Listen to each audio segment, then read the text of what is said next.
நேத்து லஞ்சுக்கு மீன் குழம்பு, மீன் ஃப்ரை தான் பண்ணியிருந்தேன். ஹஸ்பண்ட் நகர மீன் வாங்கிட்டு வந்திருந்தாங்க. காலைல வேலைக்கு போறதுக்கு முன்னாடி கிளீன் பண்ணி குடுத்துட்டு போனாங்க. நான் ஒரு 11:30 போல அப்படியே சமைக்க ஆரம்பிச்சுட்டேன். இந்த மீன் குழம்பு செய்றது ரொம்ப ஈஸி. இத விட மீன் குழம்பு சிம்பிளா செய்யவே முடியாது. டேஸ்ட்டுமே ரொம்ப நல்லாயிருக்கும். இதுக்கு ஒரு லெமன் சைஸ் அளவுக்கு புளி எடுத்து நான் சுடு தண்ணீல ஊற வச்சுக்கிட்டேன். நான் யூஸ் பண்ண தக்காளி புளிப்பு அதிகமா இருக்கனால, புளி வந்து நான் கம்மியா எடுத்துக்கிட்டேன்.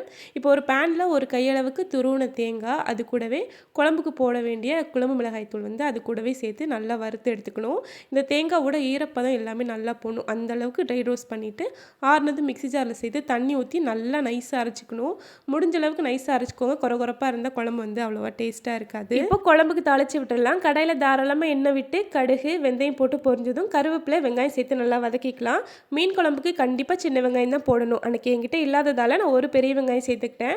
நல்லா வெங்காயம் வதங்கினதும் கட் பண்ணி வச்ச தக்காளி சேர்த்துக்கலாம். நான் ஒரு 3 தக்காளி சேர்த்துருந்தேன். குழைவா வதக்கிட்டு 1/2 டீஸ்பூன் மஞ்சள் தூள், 2 டீஸ்பூன் மிளகாய் தூள் சேர்த்து 1 நிமிஷம் நல்லா எண்ணெயிலேயே வதக்கி விட்டுக்கிட்டேன்.